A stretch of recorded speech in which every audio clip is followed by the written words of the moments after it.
بسم اللہ الرحمن الرحیم۔ السلام علیکم پیارے بچوں، کیسے ہیں آپ؟ یقیناً ٹھیک ہوں گے، تندرست ہوں گے۔ پیارے بچوں، آپ جانتے ہیں ہم اس وقت پڑھتے ہیں اردو اور جماعت ہے ہماری پنجم۔ سبق نمبر 11.3 پہ آج ہم بات کریں گے، یعنی اپنے 11ویں سبق کو تیسرے حصے میں پڑھیں گے، تم ہو پاسباں اس کے۔ ہمارے آج کے سبق میں شامل حاصلات تعلم ہوں گے تذکیر و تانیث، جس میں جاندار اور بے جان کے مطابق افعال کا جملوں میں استعمال کر سکیں۔ تذکیر و تانیث کے متعلق جانیں گے، پہلے بھی ہم اس پہ کام کر چکے ہیں، اس کی مشق کر چکے ہیں، اور تذکیر و تانیث میں بھی جاندار اور بے جان اشیاء کے بارے میں، ٹھیک ہے، کہ کیا ان میں فرق ہوتا ہے اور ان کے مطابق ان کے جو افعال ہوتے ہیں وہ کس طرح سے جملوں میں استعمال کیے جاتے ہیں۔ سب سے پہلے کل پڑھائے جانے والے سبق کی دہرائی کریں گے۔ تیور بدلنا ایک محاورہ ہے اور آپ نے اس کا جملہ بنانا ہے۔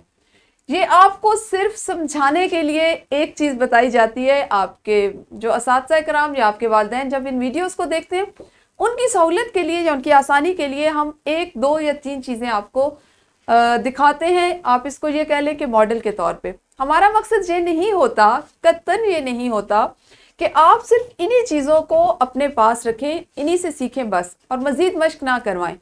یہاں پہ میں اساتذہ کو یہ بتاتی چلوں کہ ہمارے پاس آپ کو یہ ایک طریقہ بتایا جاتا ہے کہ آپ یہ اور اس سے ملتے جلتے دیگر سوالات جو آپ پوچھ سکتے ہیں، آپ کو پوچھنے چاہیے، اس سے آپ بچے کی برین اسٹارمنگ کرتے ہیں، اس کو ذہنی طور پر بیدار کرتے ہیں، اس کو اتنا چاقو چوبند کر دیتے ہیں، اتنا چست کر لیتے ہیں کہ وہ آپ کے ساتھ باقی سارے سبق میں آپ کے ساتھ شامل رہ سکے۔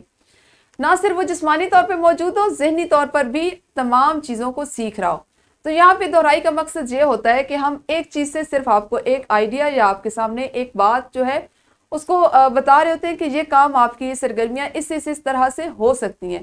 آپ مزید اس میں وسعت لائیں، آپ اس میں جدت لائیں اور اس طرح سے بچوں سے پوچھیں۔ تو فی الحال آپ اس ویڈیو کو یہیں پہ روکیے اور اس سوال کے علاوہ دیگر وہ تمام سوالات، وہ تمام چیزیں جو آپ کی معلمہ آپ سے پوچھیں گی، ان کی دہرائی کیجیے۔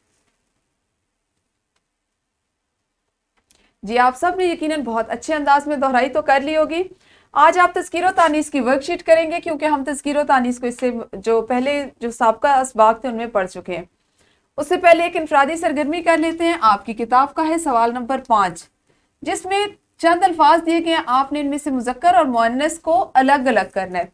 تمام الفاظ کو پڑھیں، ان کو سوچیں اور ان میں سے مذکر اور مؤنث الگ الگ کرنے کے بعد ان کو جملوں میں استعمال کریں۔ غور کرنے کی بات یا سمجھنے کی بات یہ ہے کہ جب آپ نے جملے بنانے ہیں تو آپ کا ہر جملہ اتنا واضح ہو کہ وہ لفظ کے مذکر یا مؤنث ہونے کو ظاہر کر رہا ہو، یعنی جملے کی جو بناوٹ ہے وہ اس طرح سے ہو کہ اس سے واضح ہو جائے کہ وہ جملہ جو ہے، جس لفظ کا آپ نے جملہ بنایا ہے، آیا اس کو ہم مذکر میں شامل کر رہے ہیں یا مؤنث معنی میں۔ تو ویڈیو کو روک کے پہلے یہ سرگرمی کیجیے، پھر اس کے بعد ہم ورک شیٹ کریں گے۔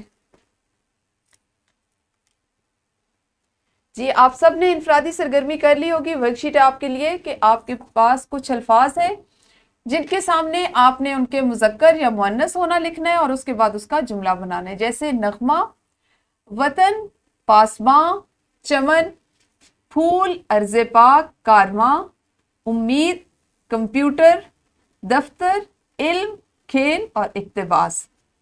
ٹھیک ہے، ان تمام الفاظ کو سب سے پہلے آپ نے ان پہ غور کرنا ہے، ان کے معنی سے واقف ہوں گے آپ لوگ۔ تو آپ اس کے سامنے لکھیں گے کہ اس کا شمار مذکر میں کیا جاتا ہے یا مؤنث میں، اور اس کے بعد آپ نے ان سے جملے بنانے ہیں۔ ورک شیٹ آپ نے آج ابھی اپنی جماعت میں ہی کرنی ہے، یہ ہمارا آج کا کام تھا۔ اور یہ تمام حاصلات تعلم وہ ہیں جن کی ہم ورک شیٹس کریں جو اس سے قبل آپ اپنے گزشتہ اسباق میں پڑھ چکے ہیں۔ یہاں پر آپ کو اس کی مشق کروانے کے لیے ورک شیٹس بنائی گئی ہیں تاکہ آپ زیادہ سے زیادہ ان کی مشق کر کے ان کو سیکھ سکیں۔ تو اس لیے آپ نے اس کی جو ورک شیٹ ہے اس کو ابھی جماعت میں کرنا ہے، اور کل ہم اپنے اسی سبق کو اگلے حصے میں پڑھیں گے۔ اس وقت تک آپ سب اپنا خیال رکھیے۔ اللہ حافظ، شکریہ۔